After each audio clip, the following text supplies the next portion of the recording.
Good evening, and welcome to part 6 of my deep dive down the Manson family rabbit hole. And this will cover the name of the episode, by the way, is the Frenchman and the Hinman, and this will cover the periods of July 25th, 1969 to August 7th, 1969. One thing, someone asked me a question, believe it or not, and they asked me about the creepy crawls. And so there's three types of these creepy crawls: beginning, intermediate, and advanced. And the beginning creepy crawl is just you sneak into a person's house late at night, unnoticed, and you move the furniture around. Move a table to the opposite where it is, move the chairs, you know, move a table to a different place. That's the basic creepy crawl. Manson decided, little by little, he'll get these people to do little stranger things, and he says, "Okay, let's do the basic creepy crawl, and let's add something to it. This is called the intermediate." And that's what he's going to take. You could take jewelry, the furs, or anything valuable. So valuables are in with your intermediate creepy crawl. So what is the advanced? Now the advanced creepy crawl is the basic. You could take valuables. And the third thing is to tie people up and possibly assault them. So that is the third level, the most advanced stage of the creepy crawl, which basically what was happening, as we'll see in this episode and the couple episodes coming after this. So, okay, so the date is July 25th, 1969. It's Friday. It's a Friday.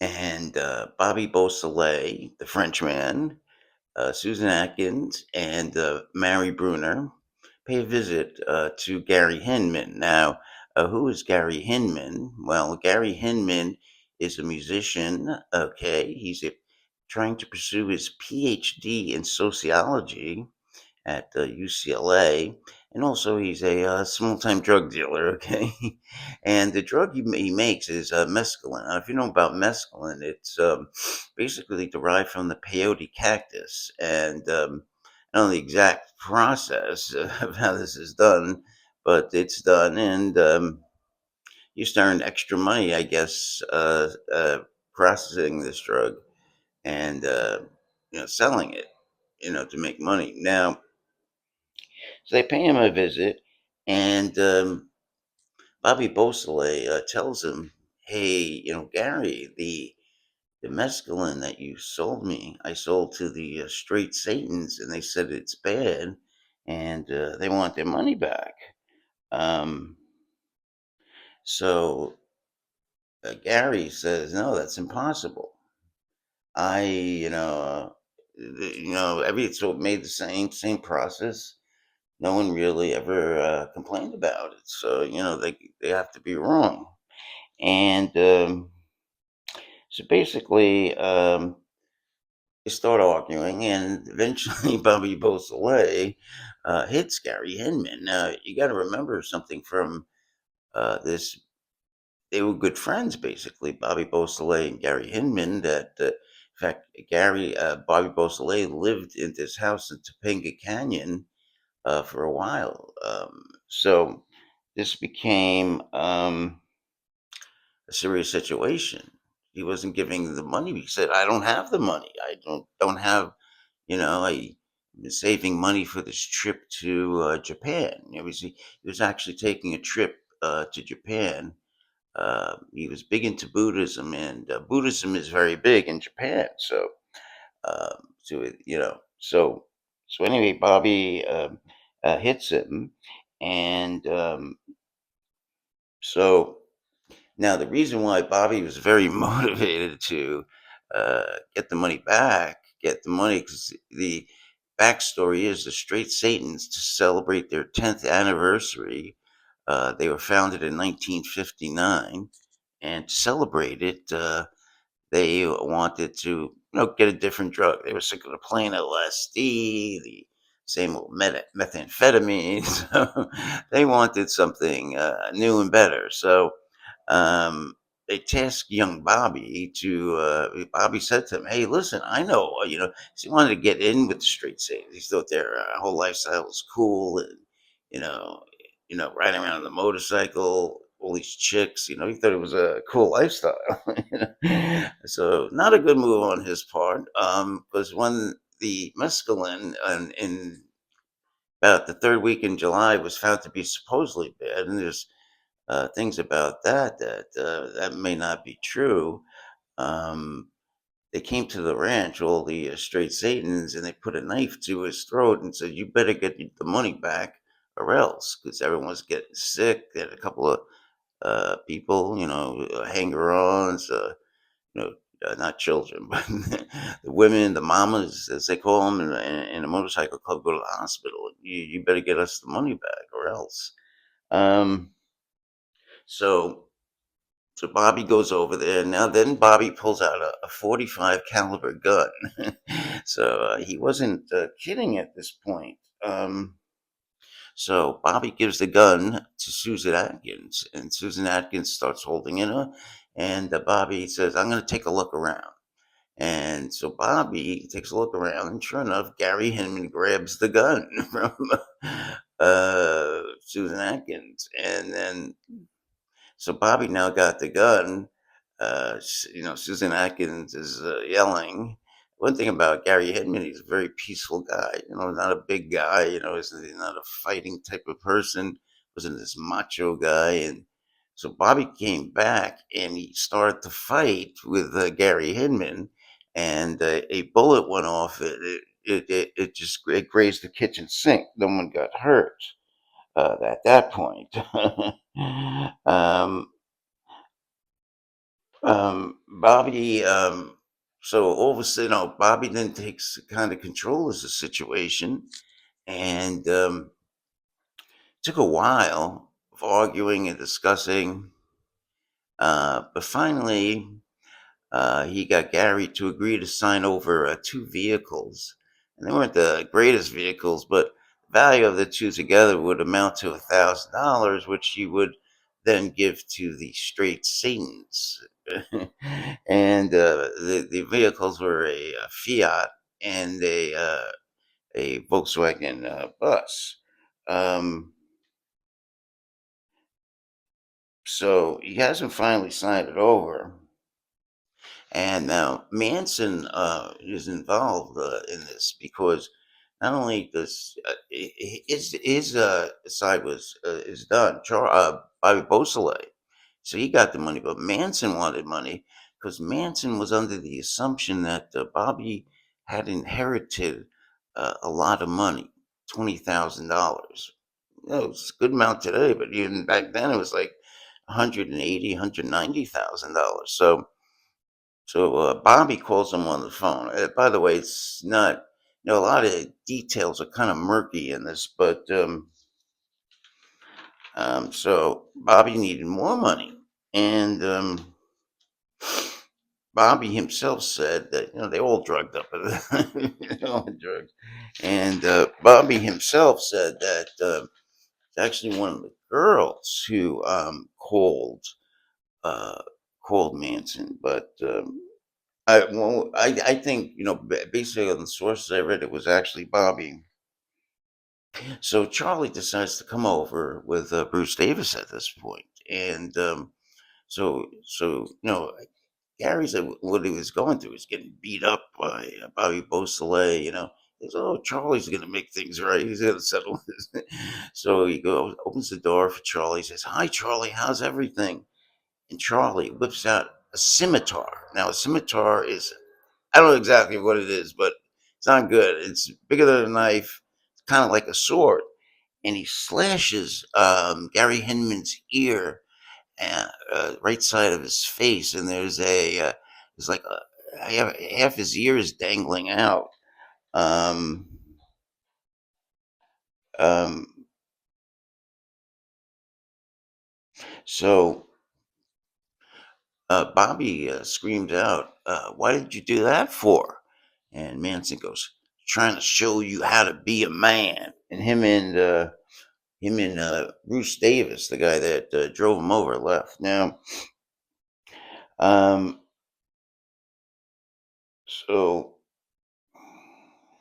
so Hinman's bleeding really bad, and Susan Atkins goes down to get some groceries, some food, bandages, dental floss. They're trying to sew up his ear with dental floss.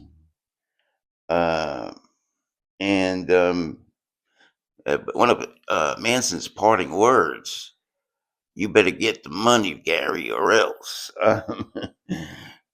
So that was one of his parting words. So finally, um, so Hinman's bleeding, and Susan Atkins and Barry, Bobby Beausoleil, and Mary Bruner are there, and becomes a long drawn out process of beatings and arguing, and um, finally, one point, Gary starts to yell and scream, and so the situation's got out of control. So Bobby Beausoleil calls Manson, and Manson goes, "You know what to do." um, there's been, speculation. Did Manson order the murder? One source says yes, basically that, uh, and this we'll get to that in a second. Um, um, So basically, at this point, after Manson tells Bobby Beausoleil, "You know what to do." Bobby Beausoleil stabs in the heart 3 times, and he's pretty much dead. And he's saying a prayer, Gary Hinman, a Buddhist prayer that you're supposed to say when you're dying. And then, so what happened was Bobby Beausoleil, and again, he doesn't know who did this, or someone did it, to put his hand in the blood, and he wrote the word political piggy on the wall of the residence.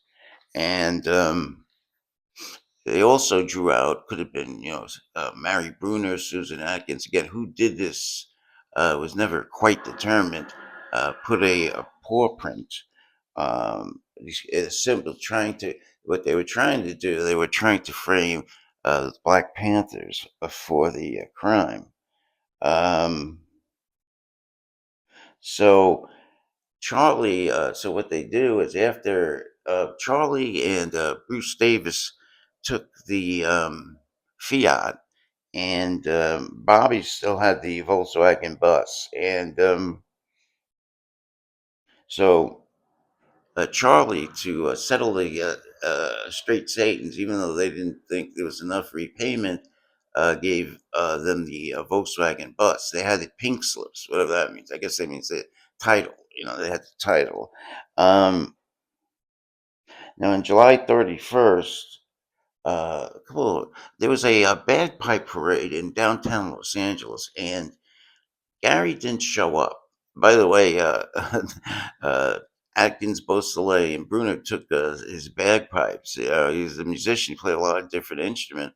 One was the bagpipes. So 3 of his friends came to the house on July 31st. This is about 6 days after. And they noticed there were a lot of flies buzzing outside through the windows, coming in through the windows, coming in and out, and in and out. And they called the police, and the police came in. They came in, and they discovered that the dead body of Gary Hinman on July 31st, 1969. Now, an interesting clue that arose immediately. Gary had 2 cars, and they were both missing. So the police put a APB, or an all points bulletin, out uh, for these cars. Um, uh,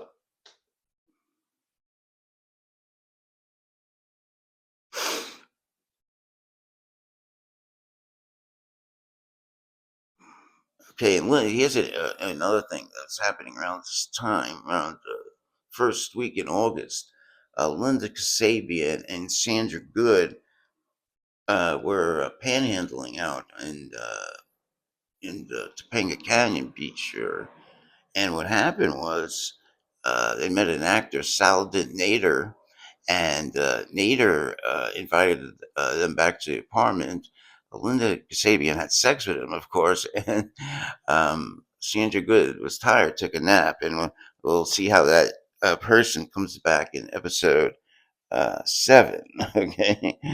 Um, um, Now, one thing that all Manson's predictions weren't really happening on time.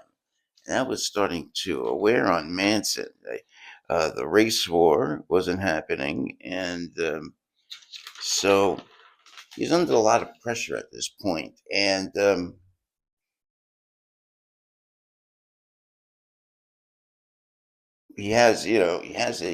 the murder. He has a hand in the murder. He's a lot of pressure.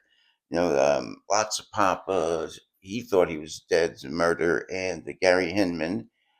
The family might be run off the ranch because there is a German investor wanted to buy the place, but he couldn't. He wouldn't buy it unless the family was gone. And he also tried to raise money to the move to Barker Ranch. All kinds of harebrained schemes like having the women go off as prostitutes. That didn't work either. um, so what he did was he tried to find a new. He tried to get away. The thing was, he tried to get away from the ranch for a couple of days. So he drove north in a 1952 Ford delivery van. Um, he drives north, and he's going to the famous Esalen Institute in Big Sur, California. And here's a bit of my own original contribution to the case. I think, see, this is August of '69. There was a movie called Celebration at Big Sur, and I think he was trying to get as an act on it because he came up with his guitar, and maybe he saw an ad play at Celebration of Big Sur. So I have a kind of a theory at that why he went up north at this point to San Francisco area uh, and to try to play. So of course Charlie, no job, 5'2", probably dirty, stinky. He meets a girl, and her name was Schramm. Stephanie Schramm. And another interesting thing, she was Jewish. So Charlie wasn't big on the Jews. So um, and so they go to a Big Sur. Um, So they get along so well. Charlie gives her LSD, tells her make believe when they're having sex, make believe I'm your father, having sex with you, and things to that nature. Um, so they decide to go back on August 6th, 1969. They go back and they went back and they had dinner at Spawn Ranch. The women were kind of jealous, I guess, because here's Manson with a new girl. One of Manson's rules, of course. I don't know, he never even talked about this, but you can't pair off with another member of the family. You have to. You're not allowed to have a monogamous relationship. You have to go with other men of the family at time. So, um, so then after they had lunch with the family on August 6th, they go down and to San Diego, which isn't too far from Los Angeles, maybe 90 miles or so. And they get Stephanie's belongings from her sister's house, the Hartmans. Now, so they decide to have dinner. The sister decides to cook Charlie and Stephanie dinner along with her husband. And of course, Charlie starts going, "Or if it's going to be a big war, there's going to be dead bodies everywhere. Can you dig it?" And so the Hartman, wasn't particularly keen on this. uh, couldn't thought much of Charlie. Okay, so at this time, Bobby wants to get away. He just murdered somebody, so he wanted to get away, and maybe thinking that that the police, I have got a clue on him. So he gets in the Fiat. He drives north. Um, Drives north to San Francisco. Why they don't know. They don't know. I don't think they ever determined why. I guess he was just trying to go away. Maybe San Francisco. He thought that was far enough. But anyway, so he goes to San Francisco, and the Fiat, breaks down. Fortunately, Gary Hinman was not a big on car maintenance. Was not big on car maintenance, and the Fiat breaks down. So Bobby Beausoleil decides to take a nap. Okay, so he decides to take a nap, gets in a sleeping bag, and there's an APB on the car, and the car checks out as the car of the deceased, Gary Hinman. So the police pull him over, arrest him, and not only that, they find blood on him, but they find the murder weapon and the tire well of the car, whatever that is. I think I know what the tire well is, but um, so they find the bloody weapon in the tire well. Um, they also find a fingerprint of Bobby Beausoleil in the Hinman house. So he's really messed up. Um, Now on August 7th, so he's coming back with Stephanie on August 7th, 1969, and he gets a ticket for not having a driver's license. I was wondering, say, let him go. He didn't have a driver's license. Say, okay, here's a ticket, and you go on your way. I guess back then, maybe the computer system wasn't well enough. Maybe he just told them, hey, I don't have it with me, but I think he had to say, I just don't have a driver's license, and they let him go. I mean, that makes sense. But that was important to show that he was around the area at the time of the murders. Um, um, so he gets so Bobby Beausoleil is at the jail, and he calls he calls the ranch saying, "Hey, I'm in jail. Get me out of here." so um, So a few of the girls start talking what to do. He's in jail, and Bobby is a good-looking guy, very charismatic, and so a lot of the girls really wanted to do something. And one of the girls, they don't say who, said, "Well, I saw a movie where they, some guy wants to get is in jail, and they want to do some like copycat murders in the same way to show you got the wrong man." So that was one of the ideas suggested uh, at the meeting of a few of the girls. So Manson wasn't even back by then, but he was going to come very shortly. Okay, so that ends episode part number 6, and I thank you. And so part number 7 will deal with the events of August 8th through August 10th, 1969. Thank you, and have a great day.